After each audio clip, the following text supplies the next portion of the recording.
비전에 대해서 우리 계속 알아보고 있습니다. 3주째고요. 우리가 무엇을 했는지 한번 복습을 해보도록 하죠. 첫 번째 주에는 비전이 언제 임하는지를 보게 되었습니다. 비전은 하나님이 보여주시는 거기 때문에 하나님이 보여주시지 않으시면 비전이 나타날 수가 없습니다. 보여주시지 않는데 우리가 찾는 것은 그건 가짜 비전인 거죠. 그래서 하나님이 보여주시고 나타난 이 비전은 특별히 절망 속에 임한다. 왜 절망 속에 임하느냐? 인간의 소망과 야망이 끊어질 때 하나님의 소망이 세워지기 때문입니다. 근데 하나님의 비전이 임한다고 모든 사람들이 이것을 보고 누리는 것은 아니다. 준비된 자, 이 비전을 사모하는 자만이 이 비전의 역사의 준공이 될 수 있다라고 배웠습니다. 지난주 우리가 배운 것은 무엇일까요? 그렇다면은 이 비전은 우리가 어떻게 알아볼 수 있을까? 세상에는 비전이라고 얘기하지만 비전 같지 않은 비전이 너무 많다는 것이죠. 한마디로 짝퉁 비전과 진품 비전이 있는 것인데요.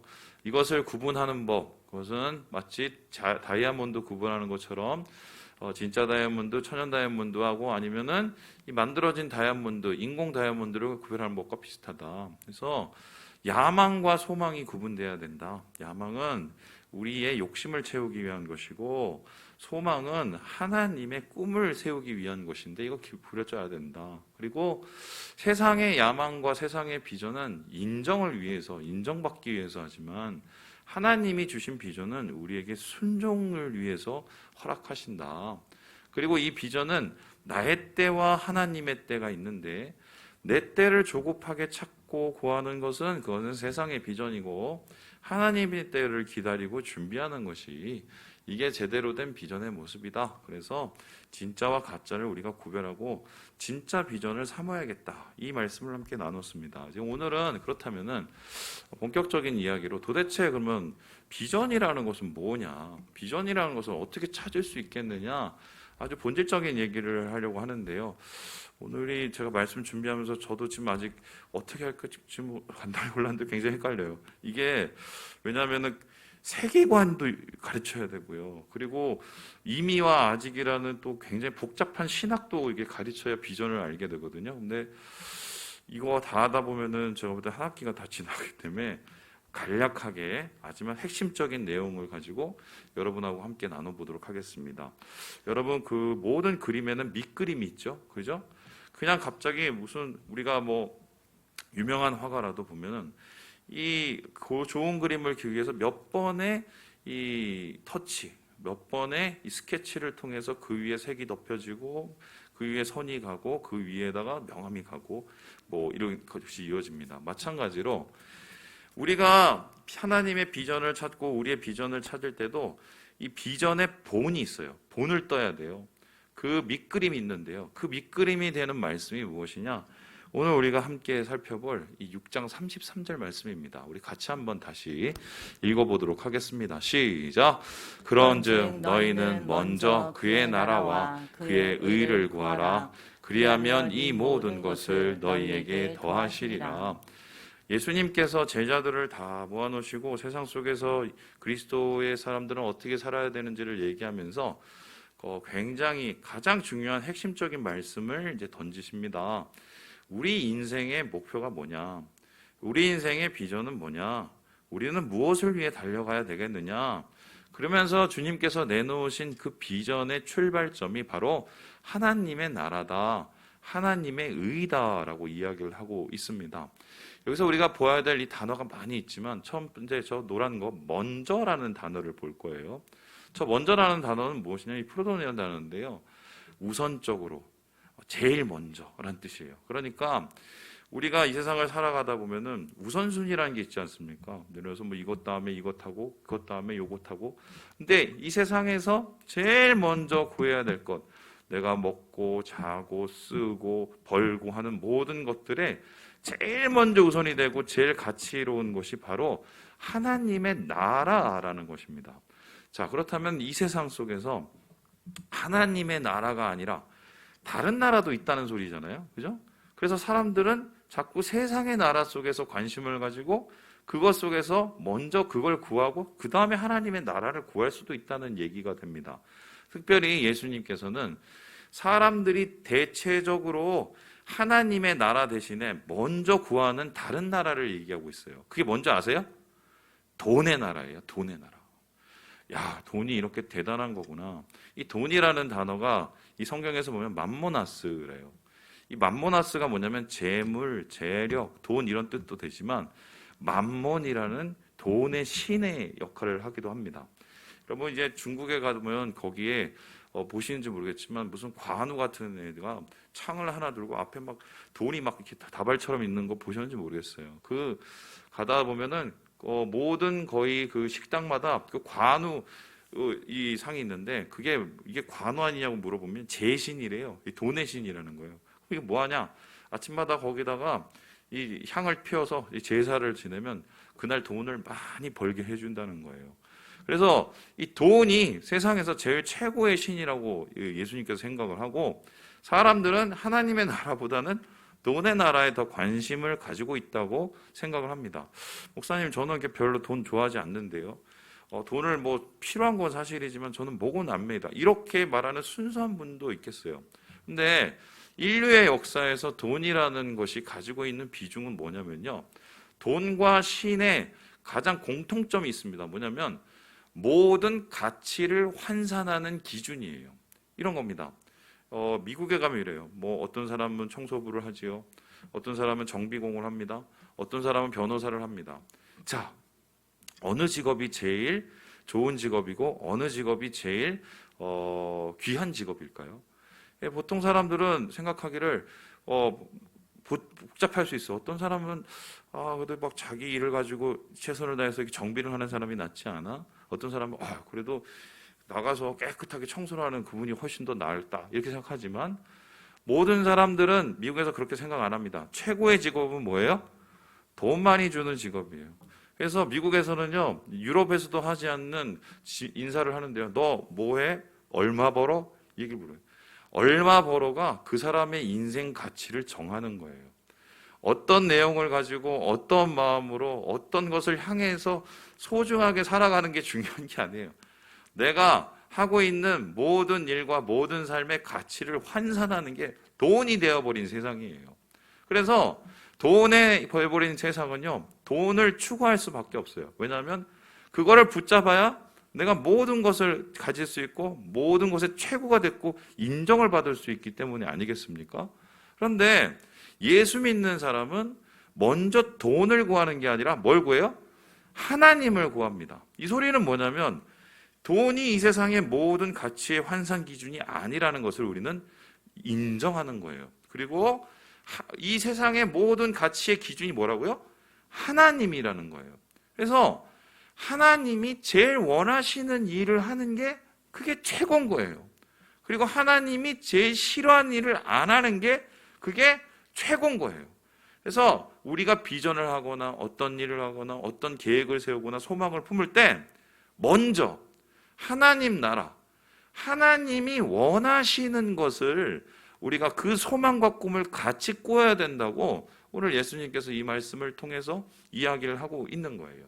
자, 그렇다면은 하나님의 나라를 구하는 게 돈보다 먼저다. 이건 알겠어요. 그러면은 하나님의 나라는 구체적으로 뭘까? 여기에서 이 단어를 좀 살펴보면 그게 좀 더 가까이 옵니다. 특별히 바실레이아라는 단어인데요. 이게 하나님 나라로 번역된 그 단어입니다. 그런데 이 하나님 나라로 번역된 이 바실레이아는 그냥요, 영어로 따지면 킹덤이고요. 이것을 성경적으로 바꾸면 하나님 나라입니다. 그런데 이 킹덤이라는 것을 어떻게 해석을 해야 되느냐? 하나님이 통치하는 곳, 하나님이 다스리는 곳이에요. 그러면 내가 하나님의 나라를 위해서 살아간다.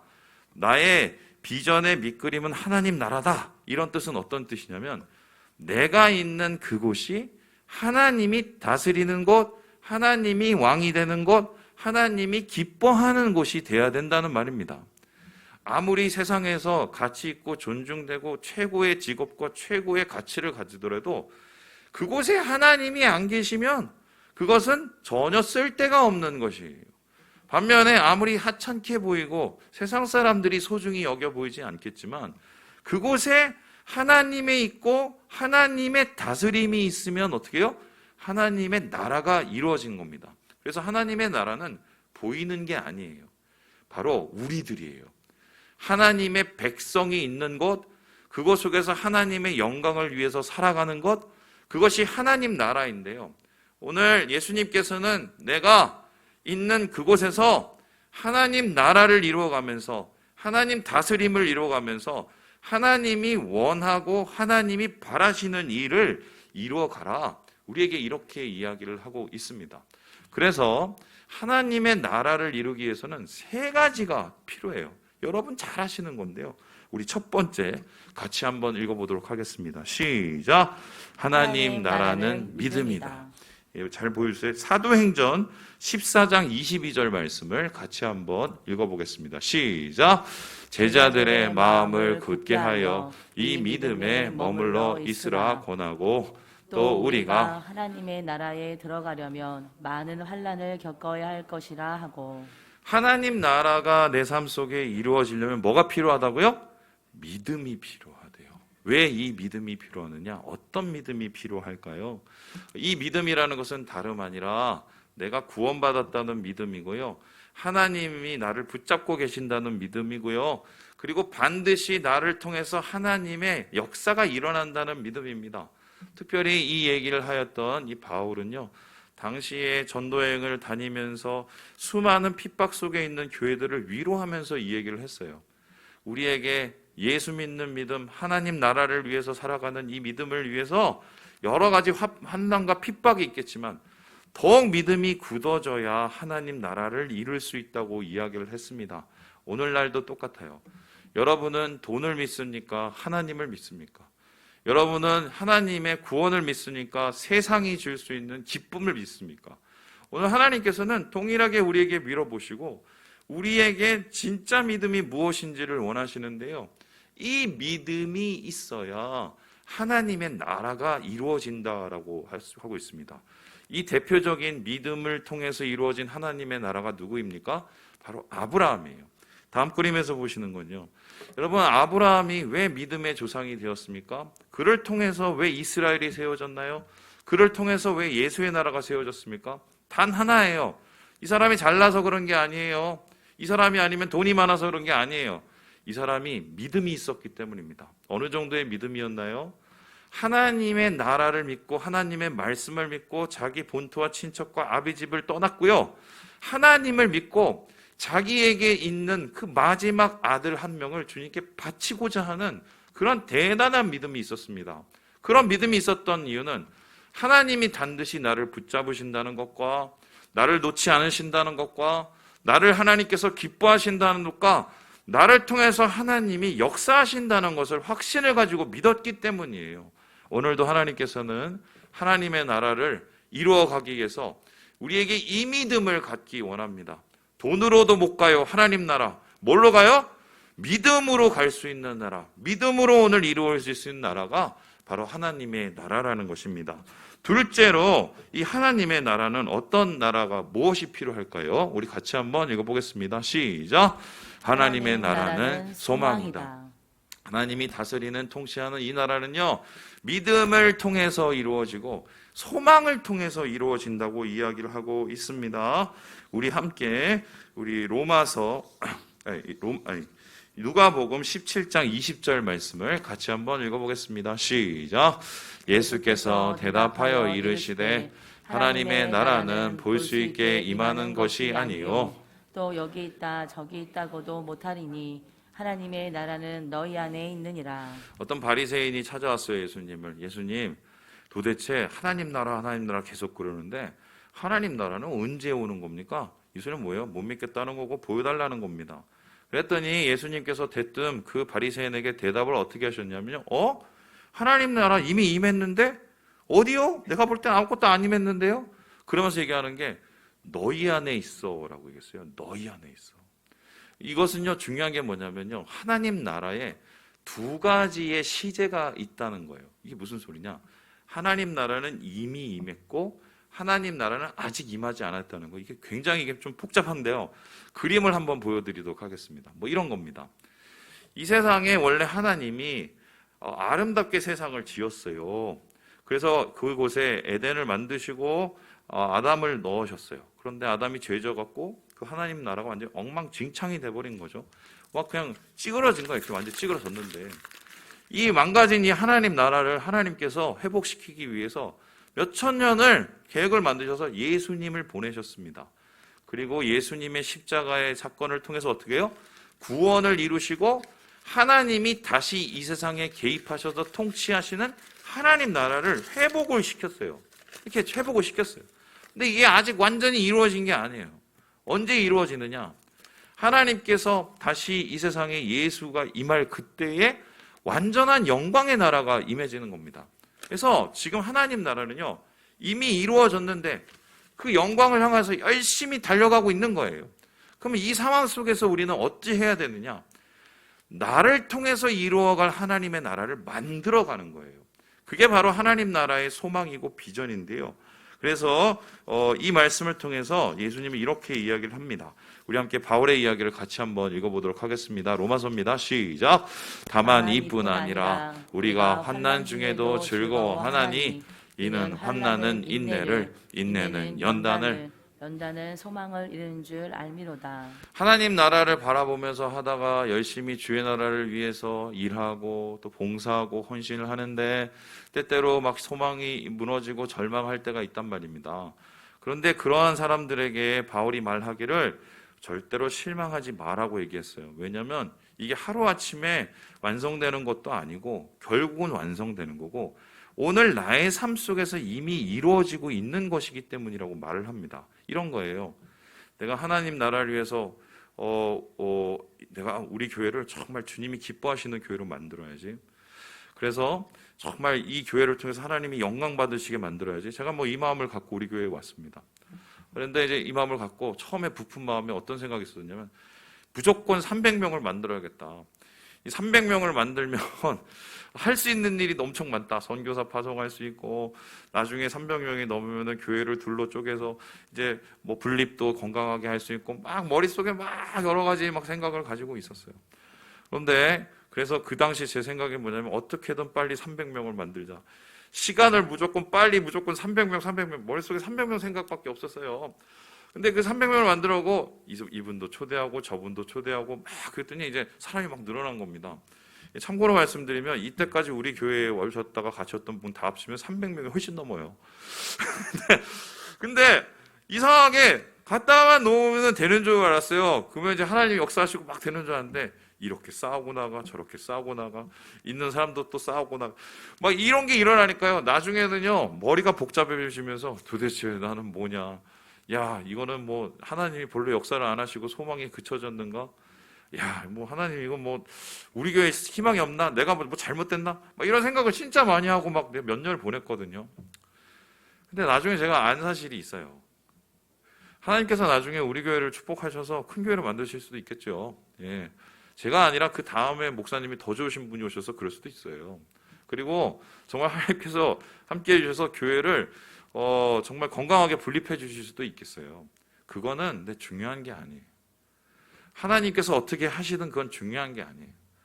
제가 7, 8년 목회하면서 깨닫는 게 뭐냐면 오늘 내가 이곳 속에서 소망을 잃지 않고 주님이 원하시는 것을 이루어가기 위해서 살아간다면 하나님께서는 반드시 역사하실 거라는 그거 하나예요. 사람 수가 중요한 것도 아니고 교회가 뭘 하는 것도 사실 중요한 게 아니에요. 그거는요 우리가 그 마음만 갖고 있으면 자연스럽게 돼요. 단지 문제는 뭐냐면 그 소망의 마음을 자꾸 야망으로 바꾸거나 그 소망이 안 된다고 자꾸 더디 이루어진다고 절망을 하는 게 문제예요. 근데 오늘 하나님께서는 이 말씀을 통해서 뭐예요? 내가 환난 중에도 즐거워한다. 환난이 뭐예요? 마음대로 안 되는 거예요. 비전이 안 이루어지는 것 같은 거예요. 왜? 결국 소망이 이루는 줄 알미기 때문에. 그리고 그 소망이 이루어가는 가운데서 나에게 이루어지는 이 고난조차도 나를 만들어 가시는 하나님의 연단임을 내가 믿기에 나는 절대 절망하지 않는다고 얘기를 해요. 여러분 우리가 하나님 나라의 소망이 필요한 이유가 바로 이거예요. 주님 나라는 오늘 이곳에 이미 임했고 나를 통해서 역사하고 계시고 내가 소망을 품고 있는 한 하나님의 나라는 반드시 이 땅 가운데 완성될 것을 우리가 믿기 때문이에요. 그래서 주님께서는 오늘 우리의 말씀 속에서 주님이 다스리는 이 나라가 이미 여기에 임했고 소망을 가진 자들을 통해서 장차 우리에게 완성하실 것이라고 약속하고 계시는 것입니다. 마지막으로 이 비전의 출발인 하나님 나라 어떻게 무엇을 통해서 이루어질까? 우리가 한번 같이 읽어보도록 하겠습니다. 시작! 하나님 나라는 사랑이다. 믿음을 통해서 이루어지고요.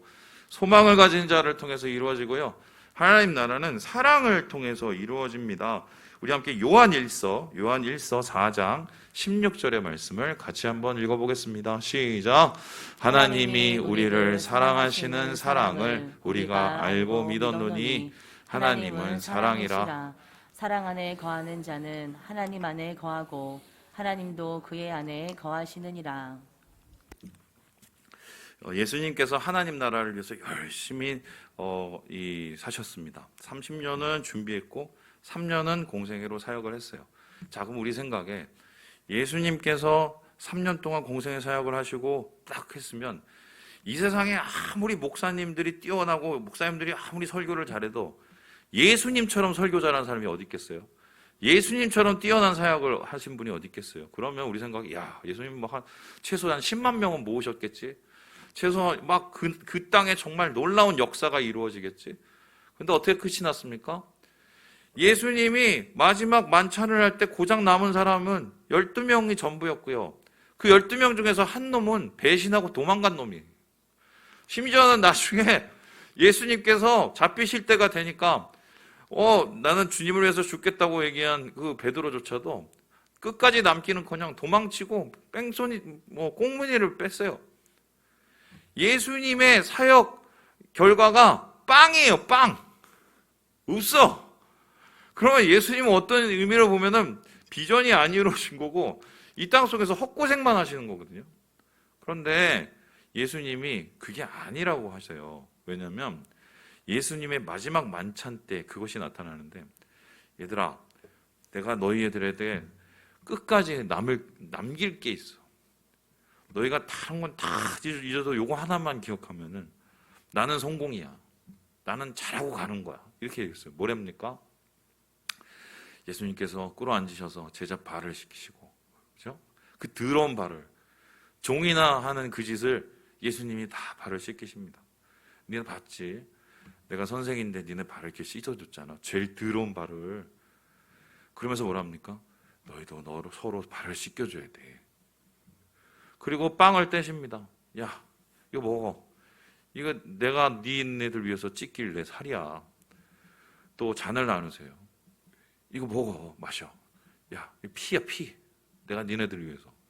기억해. 서로 사랑해. 얘들아, 싸우지 마, 제발. 서로 사랑해. 왜 예수님께서 마지막에 이 얘기를 나누셨을까요? 하나님 나라는 결국 사랑이기 때문이에요. 하나님 나라의 존재 방식이요, 사랑을 통해서 이루어져요. 그러니까 우리가 서로 사랑하면 하나님이 그곳에 계신다고 얘기를 하는 거예요. 이 당시에 이것을 다 목격했던 요한은 어떤 사람이냐면 불과 같은 사람이었거든요. 그 사람에서 별명이 우레의 아들이었어요. 번개같이 막 승질내고, 그래도 난 뒤끝이 없어, 이런 인간이에요. 근데 그런 사람들이 나중에 제일 오래 살았어요. 그 뒤끝이 없다고 금방 죽을 것 같은 그 사람이. 결국 그 사람이 나중에 예수님을 다시 묵상했을 때 남아있는 한 글자는 사랑이었어요. 그래서 요한이 죽을 때 유언을 남겼는데 세 마디를 했어요. 서로 사랑하라. 서로 사랑하라. 서로 사랑하라.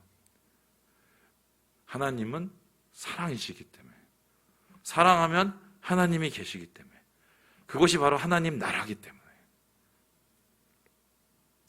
그래서 하나님의 나라는요, 하나님의 사랑이 거하는 곳이에요.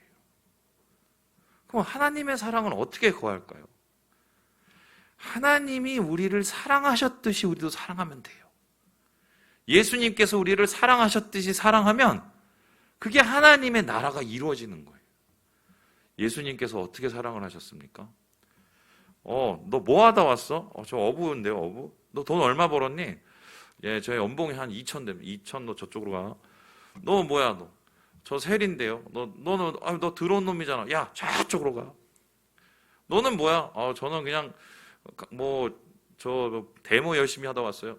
야, 너는 어떻게 삶을 그렇게 살았니? 너 저쪽.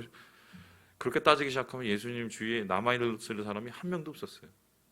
근데 어떻게 합니까? 찾아갔어요. 베드로를 찾아갔어요. 그물 옆에다 한번 놔봐. 잡혔어요. 설득을 해요, 그를. 세리를 찾아갔어요. 나를 따르라.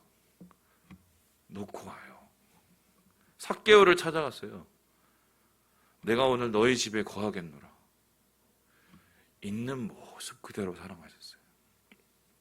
있는 모습 그대로. 못난 모습 그대로 사랑하셨어요. 그래서 이 사랑을 받은 이 제자들은 어떻게 됐습니까? 예수님을 사랑하지 않고는 버길 수가 없어요. 그 사랑을 알았기 때문에. 그래서 하나님의 나라는요, 예수님의 사랑을 받은 사람이고 아는 사람이고, 그래서 예수님처럼 사랑하는 사람들의 나라가 하나님 나라예요. 우리의 비전은요, 우리가 있는 곳이 어디건, 가정이건, 교회건, 일터건, 거기가 내가 사랑을 이루는 곳이 돼야 돼요.